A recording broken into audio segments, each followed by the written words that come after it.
Well, nice to see you. Good to see you. Congratulations. Thank you. I want to start with what you're calling the Affordable Virginia Agenda on health care. It's so important to so many people, as you know. Let's start with prescription drugs, a big concern for a lot. How would you reform the current process right now? Well, there are many challenges and so many areas of improvement for how it is that we contend with prescription drug pricing in the United States, but specifically within Virginia. An important priority for me is ensuring that individuals can go to the pharmacy of their choice. This is not just important from a consumer price and option standpoint, but it's actually really important for some of our community-based pharmacies that have been trying to compete with larger chains. Ensuring that PBMs, so the pharmacy benefit managers, aren't able to dictate the options that exist, and ensuring that rebates, that if I take my prescription to X pharmacy instead of Y pharmacy, that whatever rebate might be available at one is actually available across the board. We still need greater reforms at the national level, but here in Virginia, we can make some meaningful impacts to lower prescription drug pricing for consumers across the Commonwealth. Let's talk about insurance for a second. There are many, as you know, that will likely drop coverage of Obamacare because of the premium increases. You have a plan for that. What is it? So we are looking at who's most likely to drop out when we see the loss of those federal subsidies. And the challenge is it's not just about those individuals who lose their own insurance. It also means that healthy people, typically younger people, are exiting the marketplace, and it drives up costs for everyone else. And so we are proposing creating a separate fund to help support the ability of individuals to stay on their insurance, ultimately with the goal of lowering costs for everyone. We're looking to get a waiver to be able to capitalize that fund with dollars that are already available that are meant for investments within the healthcare space. So it isn't taking money that's being used for something else for this purpose, but that is the goal. We've got to get some waivers in place and be able to move forward quickly. Other ways you're looking to make things more affordable for others. Energy is a big one. Energy management, huge issue. You're creating, we understand, an energy czar position. How will you address not only like high utility bills, but also the growing popularity of these data centers all across the state that tend to gobble up a lot of energy? Well, there's a couple different pieces here, and one of the reasons why we do want to create this new position is because energy has a real impact, whether it's in how it is that we recruit businesses to Virginia, employers, whether it is where housing goes.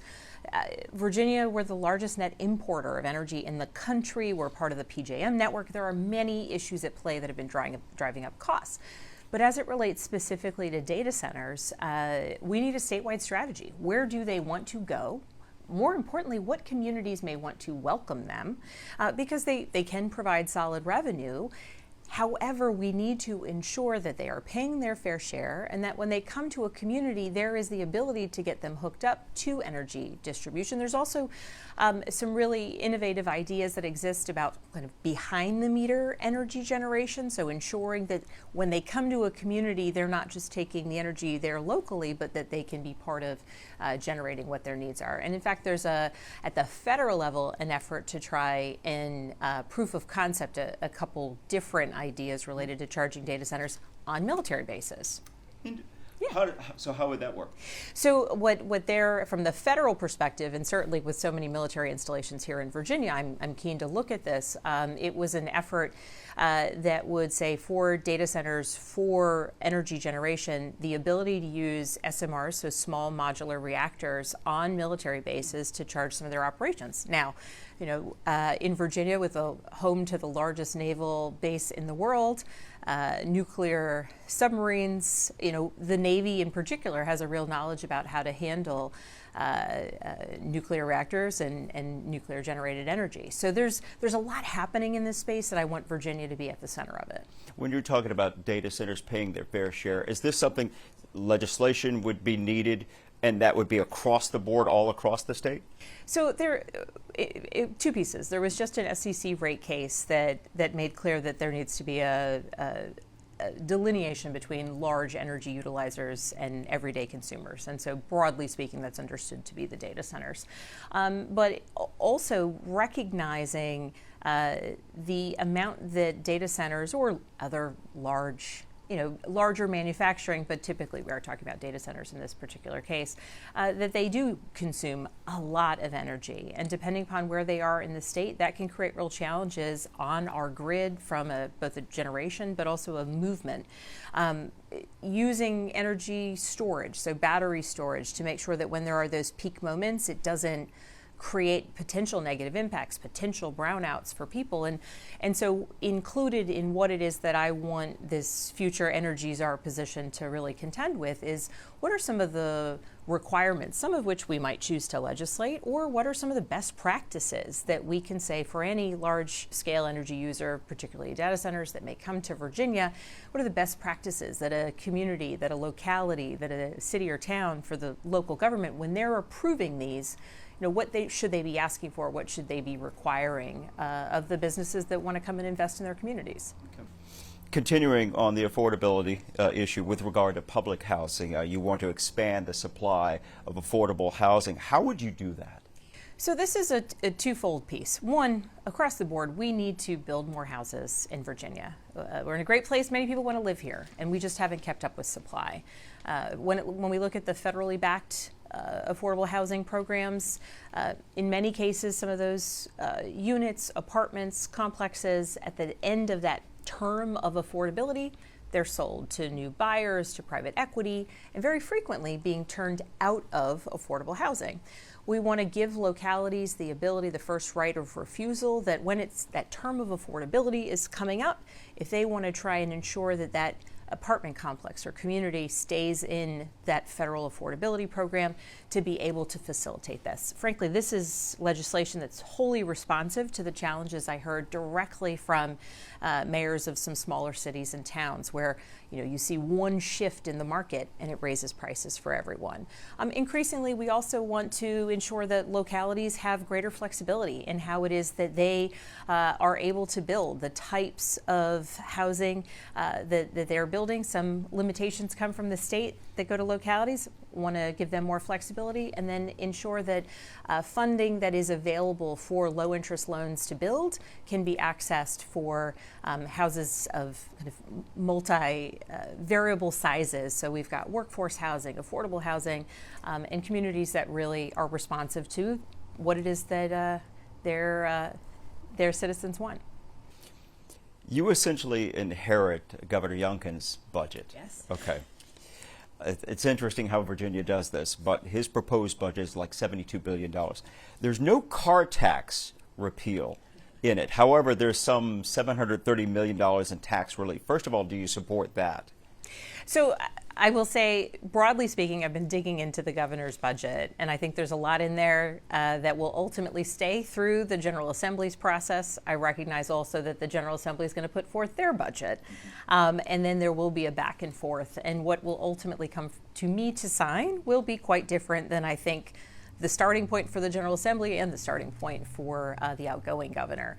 But as an issue of principle, we've got to make sure we maintain our AAA bond rating. We got to make sure that we are balancing the budget as constitutionally required. And there are some priorities, I think, increases for pay to teachers that I think broadly is very popular and understood to be important.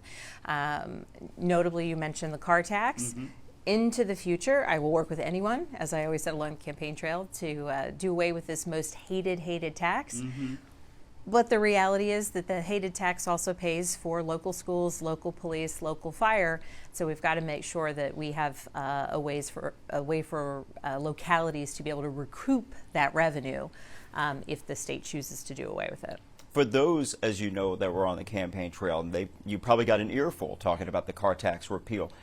How soon would that happen? Is that in the far distant, or is there something that could be done sooner? Because they're probably expecting something sooner than later. Well, I would say I didn't have to be on the campaign trail to get an earful about the car tax. The biggest proponent of doing away with the car tax is my husband. In fact, we made a rule that we were not allowed to talk about it before 9 a.m. because too many mornings were being ruined for me over the car tax. So there's a couple pieces. One, it's within the state constitution. So ultimately there would need to be a constitutional amendment process doing away with that type of property tax. And then ultimately it would have to be a question of where can we find agreement for localities to be able to replace that tax, because the car tax is an important, as much as everyone hates it, it is an important avenue for localities to be able to pay for their local priorities. And so what I'm hearing from, of course, Board of Supervisor members and city managers is, we're happy to enter into this conversation, but please recognize that we need that ability to fund our schools, fund our police, fund our fire departments. And so that's a complex discussion about where we find the revenue to replace the most hated tax, or how we could reformat it. So everything is on the table for discussion, but it is not in the immediate future. Okay, we'll keep it at that then. Yes. I know you're pushing to continue right to work. Is that correct? Yes, I won't sign a repeal of right to work. No repeal of right to work. Any adjustments to right to work?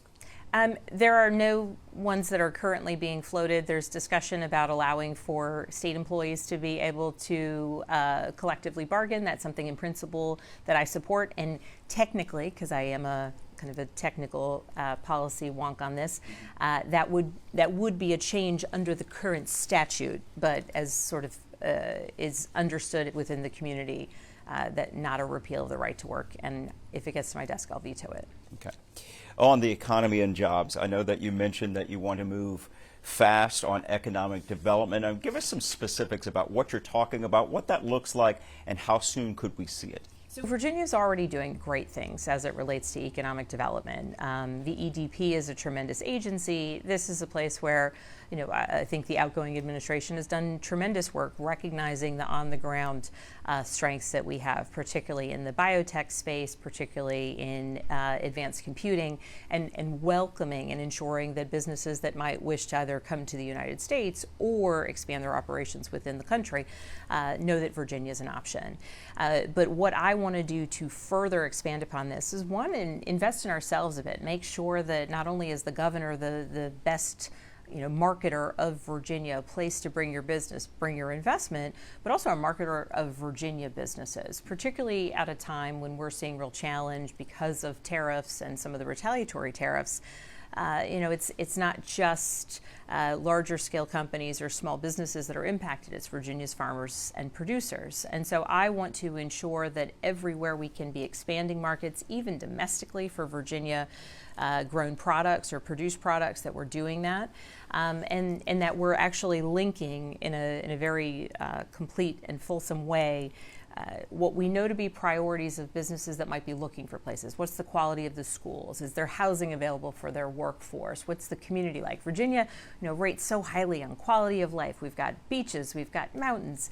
People want to come here, but to be able to ensure that they see in every corner of our Commonwealth, whatever type of industry or investment they wish to bring to Virginia, that there's something here for them.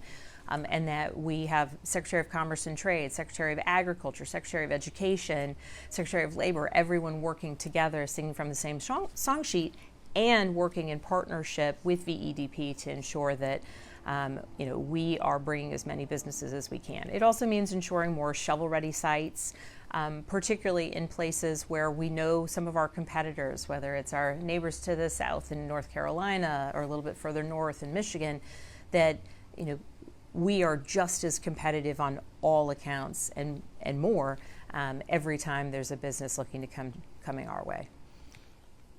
How do you manage AI, especially in light of the fact that it could take over so many jobs? People would be left to find other work or other employment or other careers. As the governor of Virginia, how do you manage that? I think this is an evolving question, because even if we think of where AI was a year ago or 2 years ago, by the end of my term, what AI actually means for business, for students, and for the workforce will likely be very different from what it means at this exact moment.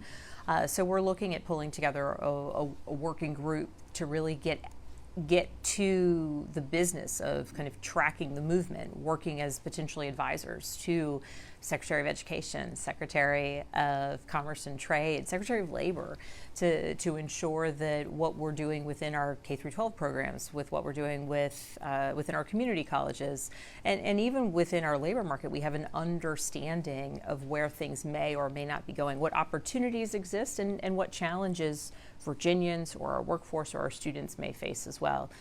Certainly there's a lot to be worried about as it relates to AI, but there's also a lot of opportunity if we are pretty much ahead of the curve in understanding what comes next.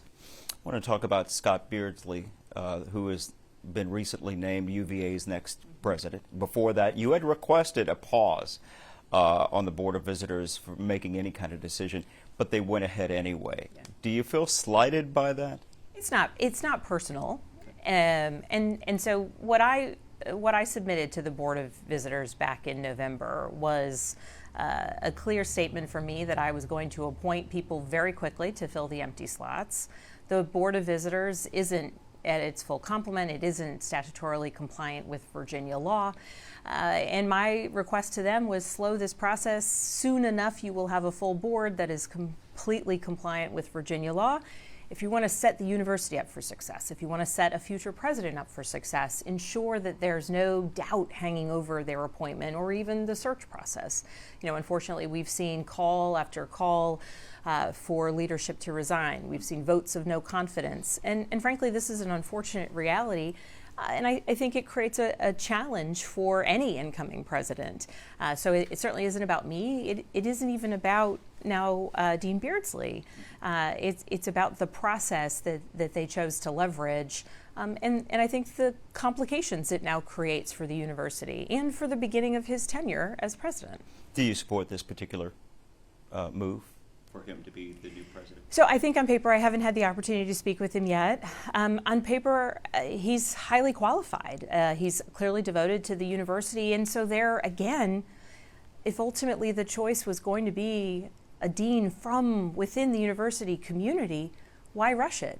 I question whether the Board of Visitors recognizes that the process they chose to follow is one that actually makes it more difficult for him, and you know, presuming he was the best choice, they've made it more difficult for the best choice candidate to start his tenure as president on a successful footing. Then he's already in Charlottesville. Waiting a month to have a full board. I question their choice in not doing that. Just one more quick question. I've got to ask you about your first 100 days, because that's typically the big question of anybody that's entering office. What are, let's say, 3 goals that you have in your first 100 days that you know if you succeed with that, this is a good running start for your administration? So there's elements, various pieces to how it is that I view a successful gubernatorial administration. One is working through my state agencies with our secretariats to really drive innovation and growth and strengthening of everything from Virginia's public schools to our public health infrastructure. Then, of course, there's the work with the General Assembly. They get to work a couple days before I ever get sworn in. So a goal for me in those first 100 days is every bill within our Affordable Virginia agenda. I want those bills to pass through the General Assembly, and I want them to make their way to my desks. Now, to be clear, the agenda items, they're all important. They will not solve, it's not a switch to flip as it relates to affordability, but all of those bills matter. And then I want to take executive action related to affordability and related to strengthening of the work that's happening within my administration. And so 100 days from January 17th, I want those affordable Virginia agenda bills passed. And I want to have a strong cabinet that is rocking and rolling, traveling all across Virginia and making clear that our administration is focused on affordability and strengthening Virginia's communities, from top to bottom in every corner of the Commonwealth. We wish you the best. Thank you. Thanks for the time. Thank you so much. Appreciate it very much. Yeah, you bet. Thank you. And happy holidays. Happy holidays to you. Thank you. Absolutely. Thank you for watching. Make sure to subscribe to our YouTube channel and be sure to watch more videos from ABC 13.